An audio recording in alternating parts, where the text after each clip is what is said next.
Alors là, c'est au criminel, comme de raison. Alors l'avocat, qui est notre ami qui représente mon conjoint, le criminel, il dit, moi, mais l'histoire du 20 ans, là, c'était quoi? C'est parce que vous lui en vouliez, hein, M. Trottier? Il dit, non, non, non, non, c'est pas ça. J'étais pas loin, puis j'ai dit, là, tu veux pas régler à ta fédération, tu venais pour 20 ans. Dans le bref de paix. On parle de ça dans le bref de paix. Là, l'avocat demande, mais pourquoi vous êtes mêlé de tout ça, vous? Ben quoi? Mais pourquoi vous êtes mêlé de ça si M. Trottier a un trouble avec un organisme quelconque? Oh, oh, oh, oh, oh, oh, on va l'avoir, là. Bon, il y a un petit peu trop parlé. Alors, 22 novembre, un engagement de ne pas troubler la paix, ne pas troubler l'ordre public. On va se tenir loin de ces choses, là. De nos brefs de paix. Bon, janvier 2013.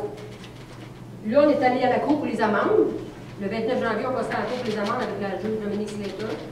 Pour les fois qu'on les empêchait de passer, tout ça. Il y avait deux véhicules, les deux véhicules du voisin et de sa conjointe qui étaient dans la cour du palais de la justice. Je les ai posés. Alors, il suit ça, lui, là, les dossiers de la fédération, là, les jugements, puis les procès avec la fédération. Il suit ça. 1er février 2013, le jugement de Dominique Slater, les deux camions sont dans la cour du palais de la justice, lui et sa conjointe. Le voisin et sa conjointe sont là. Dossier de fédération. Reconnu coupable, c'est sûr, le chef d'accusation, on a Pierre Monchon est reconnu coupable à trois chefs d'accusation. Moi, sur un chef d'accusation, au total 3 383 $.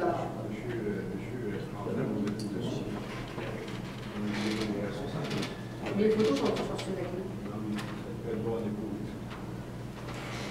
Le jugement de Dominique Slater, oui, c'est ça. Il n'y a pas d'affaire là-dedans, on voit c'est l'affaire de la fédération. C'est ça. Même s'il y a un intérêt quelconque, il est toujours là. On arrive au palais de la justice, il est là. Il est là, on l'a dans la face en arrivant. Il va déposer.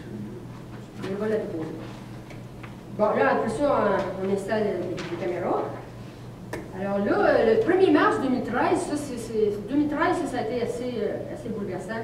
1er mars 2013, mon conjoint déneige le chemin de la servitude.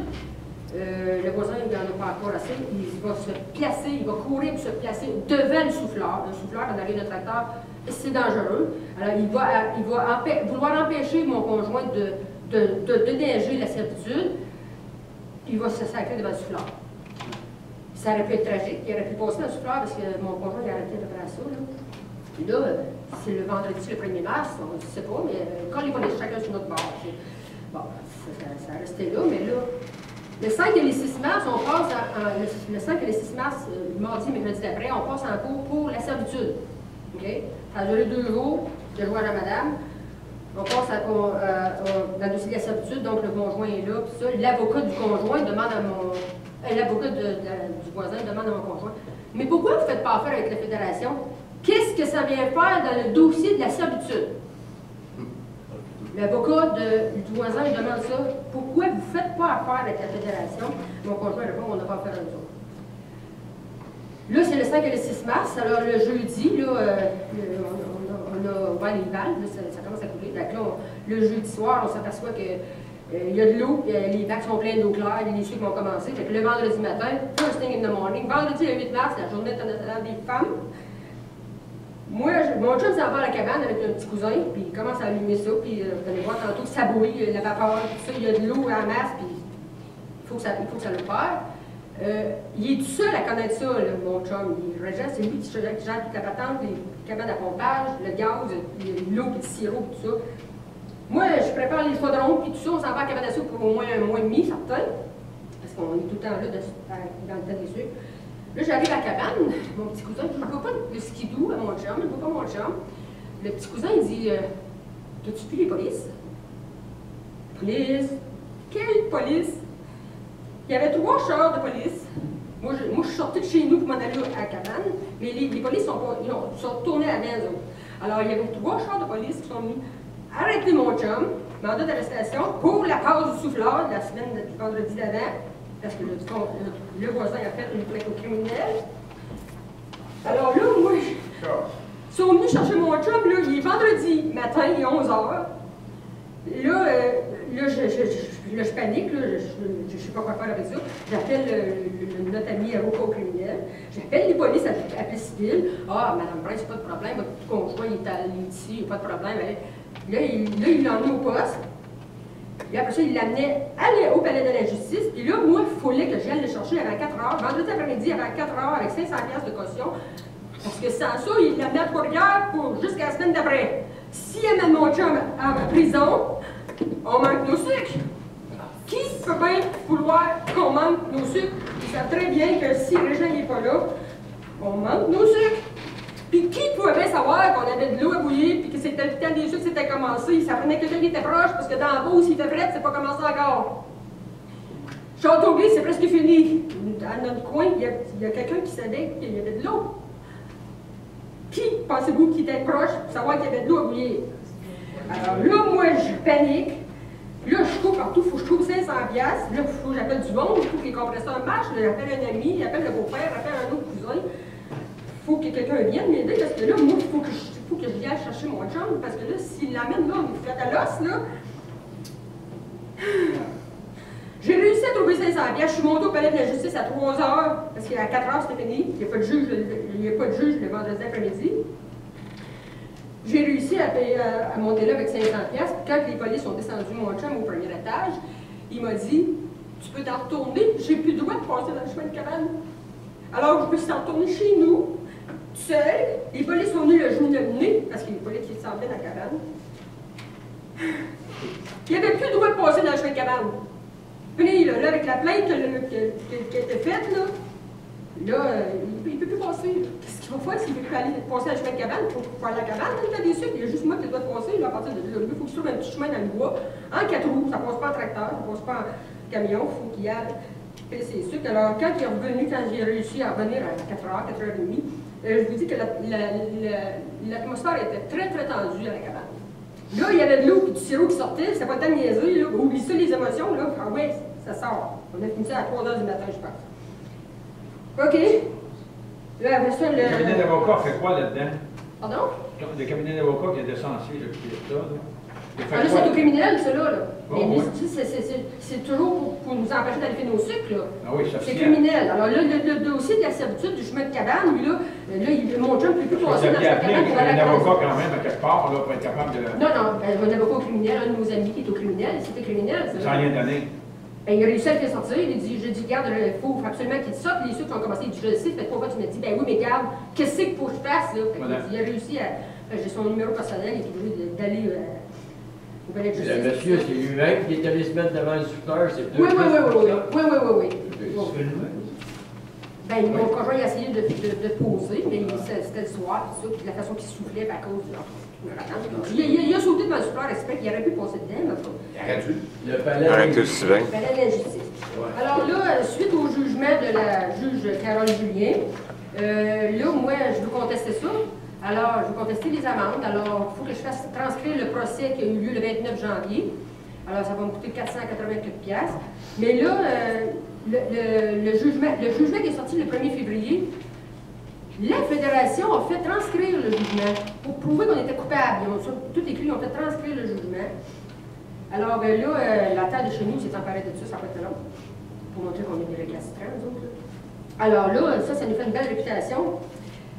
Alors, acériculteur récalcitrant. Au palais de l'injustice de Victoriaville, le vendredi 1er février, la juge Dominique Slater a condamné un couple d'acériculteurs de Princeville à payer 3 000 $ d'amende pour ne pas avoir respecté les ordonnances de la Régie des marchés agricoles alimentaires. Le litige a débuté en 2008 lorsqu'une demande d'enquête a été faite par la Régie, faite à la Régie par la Fédération, concernant les activités d'Angèle-Prince et de Régent Trottier. La Régie les a convoqués, mais ils ne se sont pas présentés. Lors d'une seconde convocation, ils étaient sur place, mais refusaient de collaborer. La Régie a ordonné l'inspection de leur rivière pour déterminer le nombre d'entailles. Les entailles, c'est les trous là, de la rivière. Ce pas les érables, c'est les trous. Parce que quand il y a des gros érables, il y a plusieurs trous. Le couple a été avisé 3 jours à l'avance qu'un inspecteur de la Fédération serait sur place le 23 octobre 2009. À son arrivée, cet inspecteur a constaté qu'un tracteur bloquait l'entrée. Bon, l'avocat de la Fédération, Mathieu Turcotte, a déposé une plainte à la Cour criminelle et pénale où le couple a eu droit à un procès. Les accusés alléguaient, entre autres, que la Fédération leur devait de l'argent depuis 1991 et ils ne voulaient absolument pas respecter leur demande. Mme Prince a tenté, sans succès, de faire valoir ses droits autochtones, j'ai tout mentionné ça, qui lui donnait la permission de produire du sirop d'érable qui est d'une tradition ancestrale. La juge Slater a mentionné en aucun cas vous n'avez pu démontrer vos droits d'Autochtones. Ah, c'est effrayant. Le couple a eu jusqu'à 1 an pour payer les amendes. Furieuse, Mme Prince a dit au juge, à la juge, il y a eu la commission Bastarache, la commission Charbonneau, et bientôt il y aura la commission Sirop. En août, comme il avait contrevenu à une ordonnance homologuée par la Cour supérieure, le 24 septembre 2010, Régent Trottier a été reconnu coupable d'outrage au tribunal par le juge Yves Poirier de la Cour supérieure, ça c'était au 14-7. De sorte qu'il devra payer 1 500$ d'amende.